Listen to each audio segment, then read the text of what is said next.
This is about impressions and memories of two wars and of the people who fought them. Men and women who are just now receiving the recognition they deserve. For many years, they were forgotten wars. Korea and Vietnam, the two major wars following World War II involving American forces.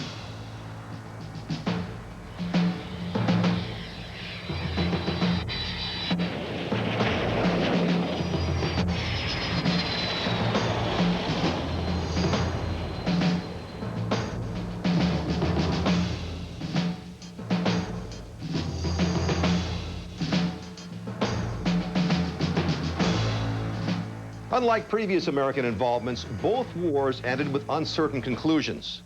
Korean War vets came home often to indifference, Vietnam vets to hostility.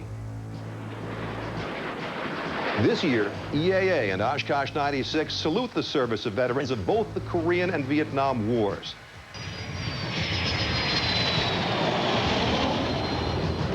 The Oshkosh crowds pause to pay tribute to the men and women and the aircraft that played such important parts in these wars.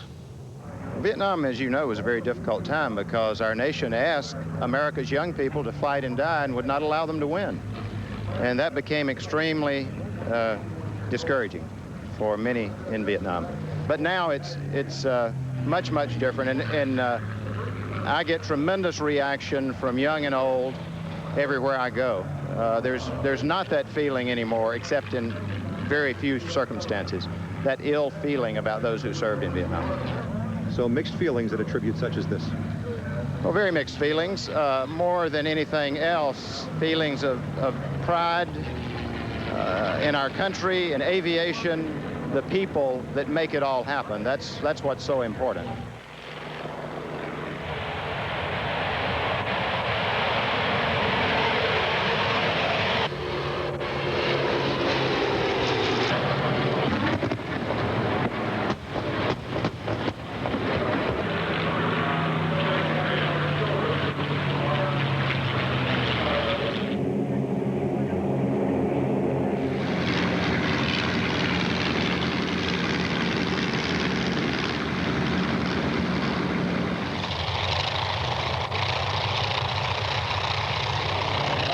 The first jet fighter battles of Korea marked the end of prop-driven dominance in air warfare.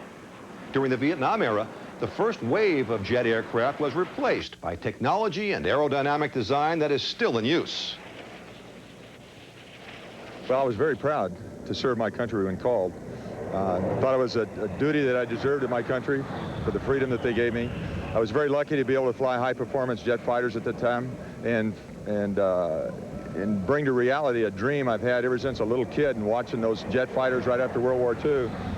But I always thought those guys were a hero. And my mother says, no, they're not heroes, they're regular guys. And if you work really hard, you can be one of them too.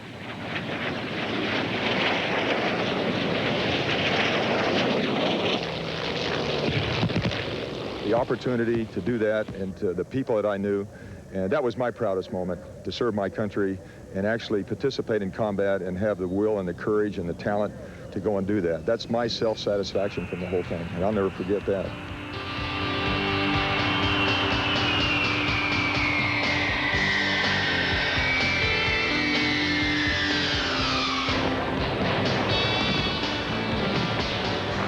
Even though I was in World War II and in Korea, my proudest moment, I still think, was my service in Vietnam. And not because of any medals that I might have achieved.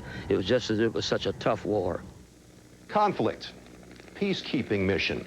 These are words some use when they're afraid to call a war. But to the men and women who fought them, no other word will do. Is it healing? Does it ever really heal, Mike?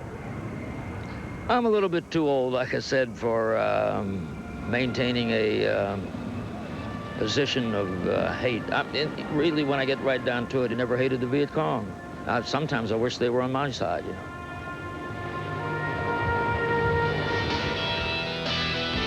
Don't go away. There's still a lot more to come, including a second world record attempt, the greatest air show acts in the world, and NASCAR champion Rusty Wallace trades his Thunderbird for a Mustang.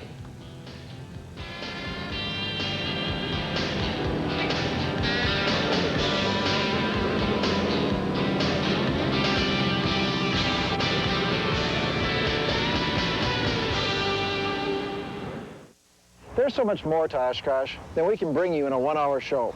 So here's an offer. Call this number and join the organization that is Oshkosh EAA. We'll send you, free of charge, your extended coverage members video of Oshkosh 96. See the world's greatest aviation event as only the insiders, the EAA members, see it. Your EAA membership will keep you involved with aviation on a year-round basis. There's a local chapter near you. Call now and your membership package will be on the way.